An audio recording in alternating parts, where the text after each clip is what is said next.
उस जालिम ने चौक पर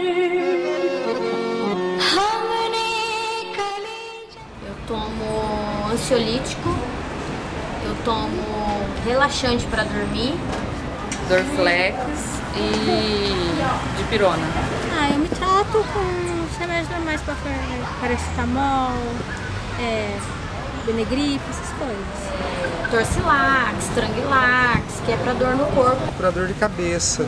Eu tomo remédio para labirintite.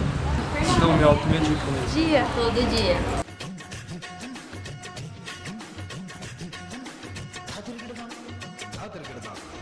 A nossa sociedade de consumo acaba estimulando a gente a consumir muito mais medicamento.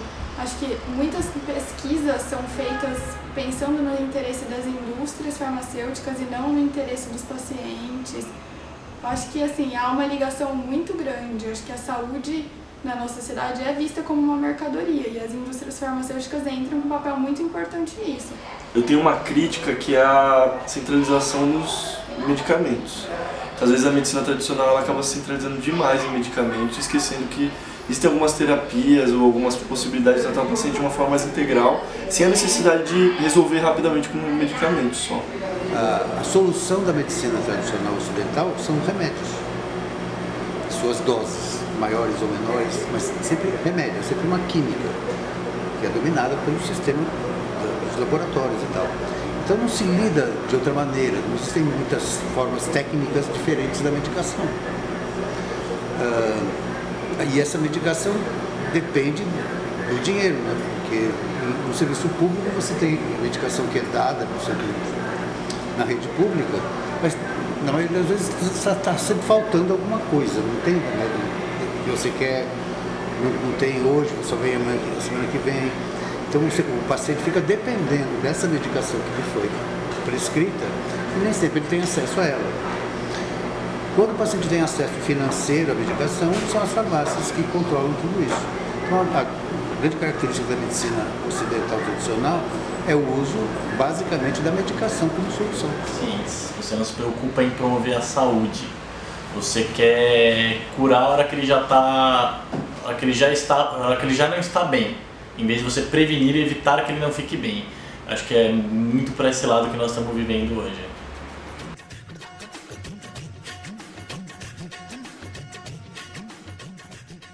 Não, nenhuma. Sobre medicina ayurvédica, não. Não, nunca. Nem de outras medicinas alternativas. Não. Não. Aliás, nas faculdades tradicionais, eu creio que não só naquele tempo como até hoje, não se toca em medicinas alternativas. A medicina tem um currículo tradicional que é seguido e essas medicinas outras a gente só vai descobrindo depois, ao longo da carreira, ao longo da vida. Mas não, isso não faz parte do currículo, nem mesmo citar o fato de que elas existem.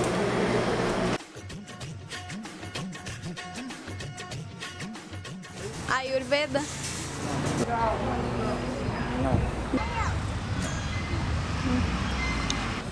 Não.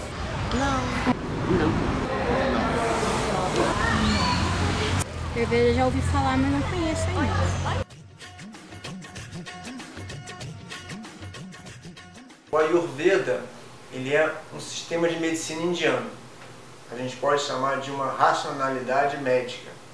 Então o Ayurveda, ele nasceu na Índia há milhares de anos atrás, né? E ele é baseado, fundamentado nas leis da natureza. Então o Ayurveda olha para as leis da natureza e a partir daí existe um sistema de interpretação dessas leis, uma metodologia. E essa metodologia passa pelos 5 grandes elementos da natureza, que é o espaço, o éter, o ar, o fogo, a água e a terra. Esses 5 elementos da natureza, eles constroem tudo no nosso universo, inclusive no nosso corpo físico. Então o que o Ayurveda faz? Ele junta 2 elementos para formar biotipos corporais. Os biotipos são os humores biológicos, que são derivações dos 5 grandes elementos, que é a terra, a água, o fogo, ar, éter. Valeu, sim. E em cima disso existem as combinações. Nós temos os 3 humores biológicos, que é Vata, Pitta e Kapha. Nós temos os 3 humores presentes dentro do nosso organismo, mas geralmente nós temos 2 mais predominantes. E é o compreender esse humor que vai dar uma ferramenta para a gente estar trabalhando no dia a dia. Então, as qualidades que existem nesses doshas, chamados doshas, que literalmente quer dizer defeito, em sânscrito, esses doshas, eles estão relacionados aos elementos que estão por detrás. Então, o Vata tem espaço e ar. Como ele tem espaço e ar, ele tem as qualidades do espaço e do ar. Ou seja, ele é leve, ele é rápido, ele é seco, ele gera movimento. Então, essas qualidades vêm dos elementos que estão por detrás. Então, afirma-se que o dosha é uma expressão fisiológica dos elementos da natureza. Então, Vata é a expressão de espaço e ar. Vata, uma pessoa do biotipo Vata, ela tem a tendência a ser ágil em tudo que ela realiza. Então, desde o aprendizado até um sentimento, desde uma mágoa ou uma felicidade, é tudo muito intenso, muito rápido, assim como o vento. Geralmente ela aprende muito rápido, mas no mesmo tempo que ela aprende, ela esquece. Então é relacionado a sempre algo muito superficial, muito leviano. Existe uma dificuldade em expressar os sentimentos numa pessoa do biotipo Vata e tem a tendência a riso fácil, a ser aquela pessoa que é amiga de todo mundo, resolve o problema de todo mundo e que não tem problemas, mas está tudo ali dentro. Mas muitas vezes ele até esquece o que o perturba, o que o aflige, porque é tudo muito intenso, muito rápido. Aliado a isso, tem uma dificuldade em ganho de peso, dificuldade de alongamento. O vento ele traz secura. Para você entender os biotipos, é bem interessante você estudar os elementos que compõem o biotipo. Se você coloca algo molhado no vento, se você sair de cabelo molhado e andar de moto, o cabelo vai secar, porque o vento seca. Então a pessoa de biotipo Vata tem a tendência à constipação, problemas digestivos, flatulência, insegurança, medo e ansiedade. É uma atividade intelectual e mental muito forte. Pitta tem como predominância fogo e água. E ele tem essas qualidades. Então, ele é quente, ele é úmido, ele é intenso. Então, o Pitta é a expressão fisiológica de fogo e água. Então, o Pitta ele é uma pessoa de raciocínio rápido, líder por natureza, planejamento, meta, foco, são características de uma pessoa do tipo Pitta. Em contrapartida, um Pitta em desequilíbrio, ele tende para o egoísmo, para o fanatismo, para raiva, rancor, competitividade extrema, problemas digestivos os mais variados, desde úlcera, gastrite, principalmente esses que se relacionam com o aspecto de calor, de acidez, problemas de pele. E a questão da vingança é muito forte. O Pitta em desequilíbrio ele é muito vingativo. E ele tem aquela capacidade de proferir as palavras certas, na hora certa, mas também em desequilíbrio ele profere as piores palavras que vão magoar eternamente uma pessoa. Assim, ele tem uma mente muito perspicaz, muito ágil. E o Kapha, que é o mais pesado dos 3 doshas, porque ele exprime água e terra. Água e terra juntos formam o quê? Lama. Então o Kapha seria uma expressão da nossa lama, ou seja, mucosidades, gordura, peso, tudo isso vem da água e da terra predominante no nosso corpo físico. O biotipo Kapha é mais responsável pela parte de lubrificação do corpo, a parte dos líquidos. Uma pessoa desse biotipo ela tem uma tendência a ter um acúmulo de peso, ser e consequentemente um pouco mais lenta, de raciocínio lento, mas um coração muito grande e ela é muito piedosa. Ou seja, aquela pessoa que demora para se magoar, que é um ótimo amigo, mas também é muito sensível, chora muito, acumula, vamos dizer assim, a região Kapha. O Kapha se acumula na região do tórax. Então, Problemas como sinusite, rinite, pneumonia, bronquite são problemas relacionados ao aspecto kapha, muco, fleuma. E da mesma forma como ele tem essa tendência a acúmulo, ele também tem a tendência ao acúmulo das emoções. Então, tendência à constipação, acúmulo de peso, e ele não fala geralmente aquilo que ele sente. Ele deixa acumular, ele vai acumulando até a hora que explode, ou isso explode como uma doença dentro do corpo. Então, o Ayurveda trabalha com esses 3 doshas e tenta explicar todos os fenômenos fisiológicos e psicológicos através da expressão desses doshas no nosso corpo. É interessante que os 3 coabitam, né, o nosso organismo, e os 3 são importantes. Não existe um que seja melhor do que o outro. A ideia é que você tenha um equilíbrio dos 3. Você nasce com um certo biotipo, um determinado biotipo, porém as suas experiências de vida podem criar os desequilíbrios e você entrar em um desequilíbrio de um outro biotipo. Com relação à leitura do ser humano, o Ayurveda tem 2 coisas distintas, né? Isso faz o Ayurveda ser uma racionalidade indiana diferenciada. Então nessa leitura ele tem a Prakriti, que é a constituição do indivíduo, a minha constituição, que ela é imutável, é como se fosse o meu DNA, o meu genótipo, ele não muda. Então, essa constituição, Prakriti, é aquilo que eu recebi dos meus pais no momento da minha concepção, e tem influência também da mãe durante a gravidez. Então, essa constituição não muda. A minha constituição, ela é Vata, em primeiro lugar, Pitta em segundo lugar. Ela nunca vai mudar. Eu serei sempre um Vata Pitta, como Prakriti, constituição. Porém, o que muda é a minha condição atual. Essa condição é chamada no Ayurveda de Vikriti. A Vikriti muda. A Vikriti seria, comparando com a visão ocidental, seria como se fosse o nosso fenótipo. Ou seja, influências do meio ambiente, influências dos meus hábitos na minha vida. Isso vai mudar. E essa Vikriti é que leva aos meus desequilíbrios. A minha condição atual dos doshas é que promove o desequilíbrio. No Ayurveda, o equilíbrio seria quando a minha condição, Vikriti, estiver próximo à minha constituição, Prakriti.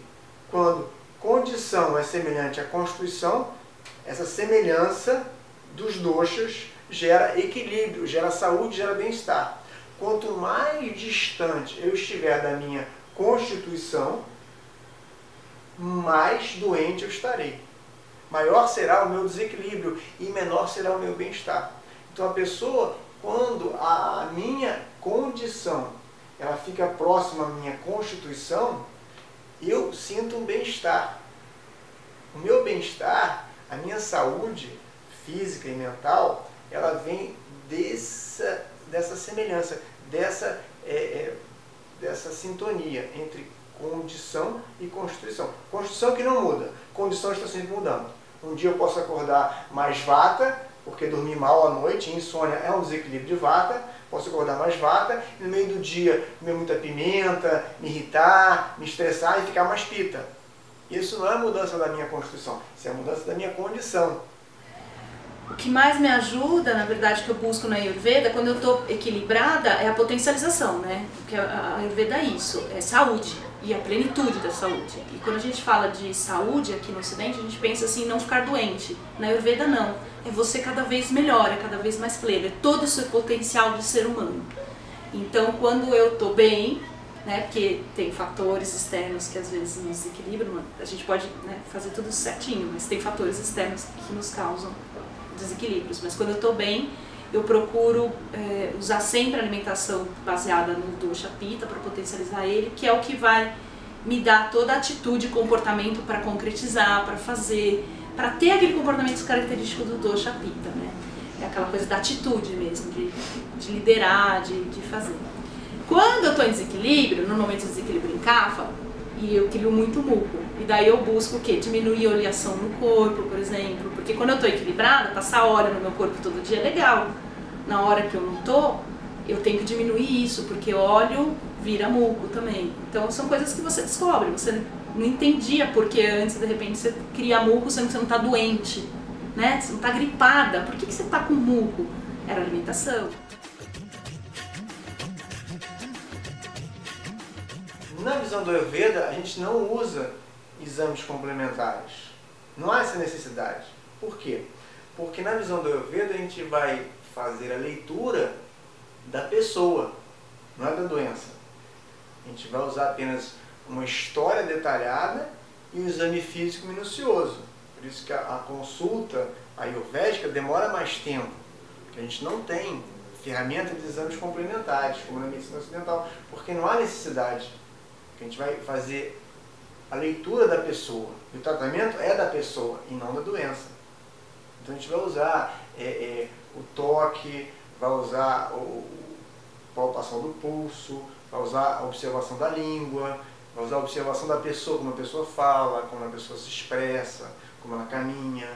Então tudo isso é usado para a leitura dentro do Ayurveda. Entender também que a Ayurveda ela vai te tratar como qualquer outra medicina, mas a gente tem que respeitar o nosso corpo, o tempo do nosso corpo. O nosso corpo é inteligente, né? Então se eu estiver gripada, eu vou só vou contribuir para o meu corpo sarar mais rápido. Eu vou contribuir para a autocura.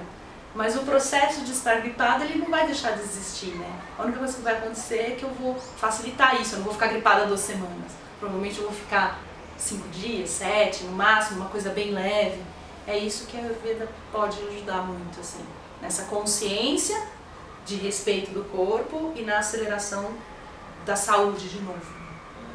A Ayurveda é muito de autorresponsabilidade. Nós passamos o que seria o ideal, adaptamos a realidade da pessoa, mas o resultado vem de acordo com a entrega dela, com o esforço dela. É diferente de um remédio alopático que você toma e praticamente ele vai cumprir o efeito.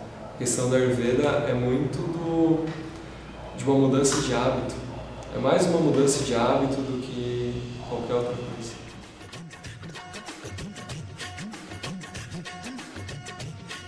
Eu não vejo o Ayurveda como antagônico à medicina ocidental. Eu vejo que a medicina oriental e a medicina ocidental são complementares, não antagônicas, né? Elas trabalham em dimensões diferentes. O Ayurveda trabalha com a pessoa, com o ser humano que chega. A medicina ocidental trabalha com a doença, com a patologia. Então são dimensões de abordagens distintas. Então eles podem trabalhar em conjunto. Eu acho que não há dizer, eu só acredito na ciência. Já ouvi isso de alguns colegas, né? Eu só acredito na ciência. Isso é uma visão equivocada. A ciência não é religião para você acreditar. Você acredita em quê? Você acredita em Deus, você acredita na sua religião, você tem fé na sua religião. Parece uma coisa de fé. Eu só acredito na ciência, só tenho fé na ciência. Isso não existe. Isso é não entender o que é ciência. A ciência é uma metodologia. A ciência é uma ferramenta. E não existe verdade na ciência. Existe um momento científico. Então dizer que eu só acredito na ciência, tenho fé na ciência, é besteira. Isso não entende. A pessoa não entendeu o que é ciência. Vou citar agora o Howard J. Resnick, que é um PhD de Harvard na área de filosofia e ciências das religiões, que ele coloca que desde a origem a sociedade ela é fanática. Então, na Idade das Trevas, nós éramos fanáticos baseados em dogmas. Então entra a questão de curandeiros, bruxas, os dogmas religiosos. E agora nós vivemos uma nova fase, um novo tipo de fanatismo, fanatismo baseado no cientificismo. Então tudo que é científico tem valor, o que não é científico joga fora, o que é uma grande bobagem. Então eu vejo isso por essa curvatura da vara. Era algo muito empírico, agora foi para algo muito científico. Nós sabemos que a ciência também ela é baseada em experimentação, em teoria, baseada em hipóteses. E assim, a linha de trabalho que nós temos aqui é o inclusivismo com princípios, ou seja, não é jogar o que é ruim da ciência fora e nem o que é ruim do conhecimento védico, conhecimento do mundo, assim, unir os dois. Usar a ciência em prol dessa causa maior, mas não simplesmente rejeitar o que é científico, ou seja, é remédio alopático, não vou tomar. Ou é um fitoterápico, também não vou tomar. Não. É fazer um trabalho em conjunto. Eu acho que ainda falta conhecimento mesmo, divulgação. Eu acho que é isso. E eu acho que é uma questão cultural, porque no resto do mundo, eu posso falar no resto do mundo, não porque eu viajo o resto do mundo, mas basicamente porque eu conheço pessoas de fora. As pessoas culturalmente, está intrínseco na vida delas, essa abertura. Não existe só um jeito de se cuidar, de se tratar. Isso faz parte da vida delas. Né? Você vai para Londres, tem aromaterapia no hospital, no pronto-socorro. Né? Você toma óleo essencial em Londres, dentro do hospital. Aqui você não pode nem tomar, é proibido.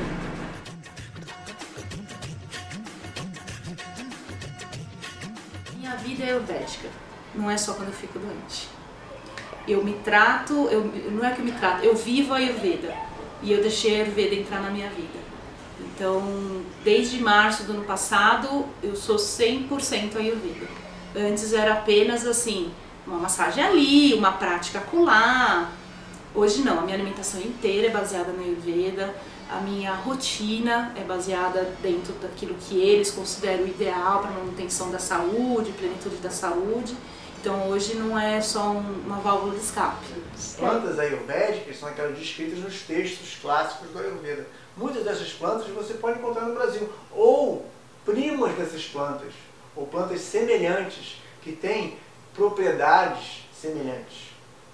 Então, o Brasil tem um potencial enorme de utilização desta racionalidade indiana.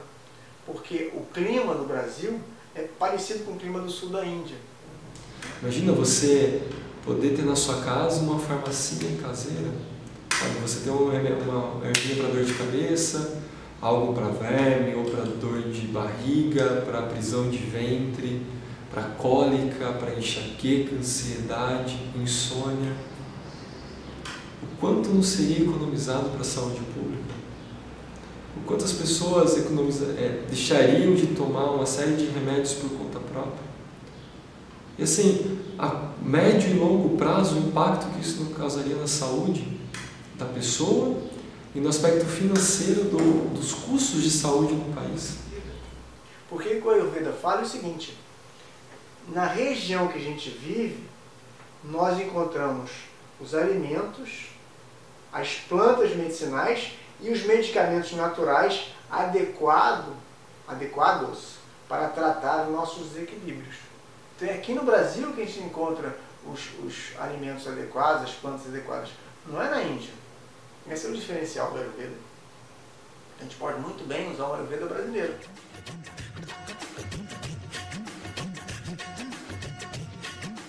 Por ser uma ciência védica, a Ayurveda também, ela tem como objetivo te elevar para a autorrealização espiritual. Mas ela não vai dizer qual o caminho você deve seguir. A Ayurveda ela não veio tratar de espiritualidade, ela veio trazer o corpo, deixar o corpo saudável para esse indagar sempre de outras questões. Existe uma relação entre esses deuses hindus e o Ayurveda. Mas não quer dizer que para você ensinar ou estudar Ayurveda, você precisa acreditar no hinduísmo ou nos seus deuses. Não. O Ayurveda ele é considerado dentro das universidades indianas como uma ciência. Né? Essa ciência você pode ser de qualquer religião, independe da religião, ela vai funcionar. Porque ciência, nesse sentido, né, é uma produção de conhecimento que independe de você ter fé ou não naquilo. Ela vai funcionar porque o Ayurveda, como uma abordagem científica, utiliza as leis da natureza. Então, essa visão de ciência é que não é uma coisa mística, não é uma coisa sobrenatural, é algo que você consegue entender, é uma racionalidade, e dentro dessa racionalidade você tem uma metodologia. Você entendendo essa racionalidade e usando essa metodologia, isso vai funcionar em qualquer pessoa, sem ou apesar da sua fé. Não é nada místico, nada fantasioso, é algo bem prático, bem real. A Ayurveda tem terapias maravilhosas, terapias milenares que talvez estejam um pouco distantes da nossa realidade para a nossa aplicação. Mas só o básico da Ayurveda já é muito.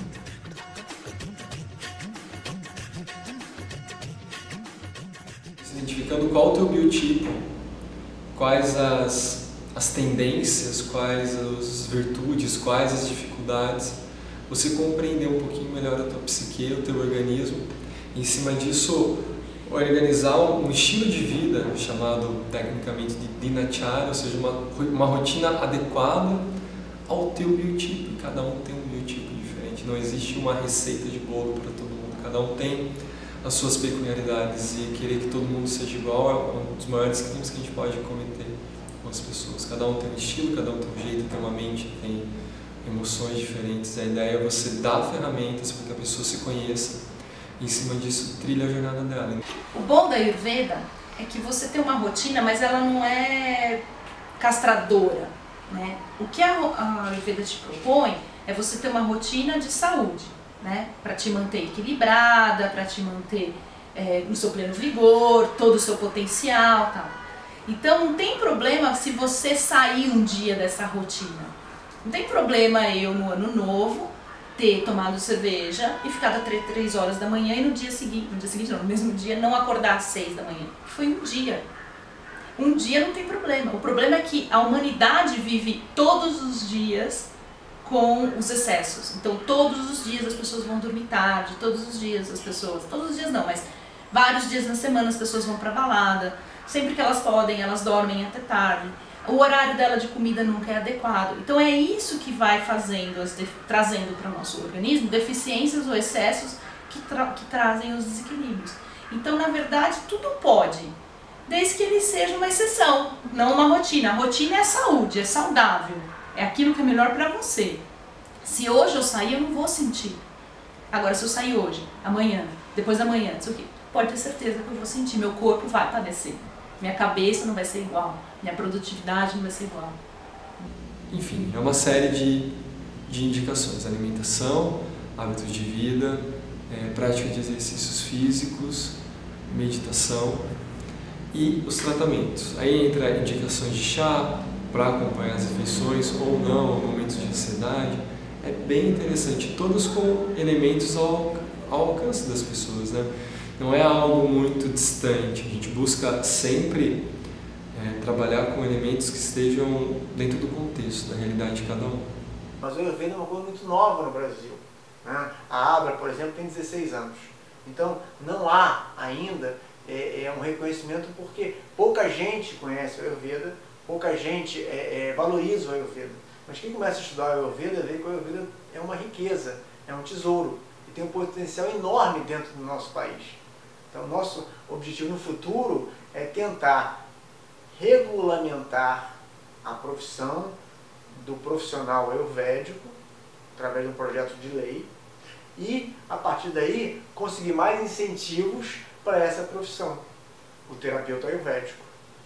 Fugindo um pouco do termo técnico, acadêmico, de tudo que você vai encontrar nos livros sobre a Ayurveda, eu vejo, trazer um pouquinho da minha experiência pessoal da Ayurveda como uma ferramenta que lhe auxilia no processo da vida. Ela te dá elementos para te compreender melhor a tua mente, o teu corpo, os teus desejos, o ambiente em que você vive, e compreendendo esse contexto, né, o local no qual você habita, facilitar a tua experiência na vida e te levar para objetivos mais elevados. Ou não, aí fica a teu critério. O final de tudo dentro do Ayurveda é que saúde é um estado de felicidade, um estado de bem-estar. E tem muita gente que fala assim, eu não vou conseguir fazer isso. É que não conseguiu se permitir vivenciar, porque quando você vivencia e descobre o quanto é bom para você, você sente no corpo e na cabeça toda essa transformação, você que não quer voltar para o outro lado, entendeu?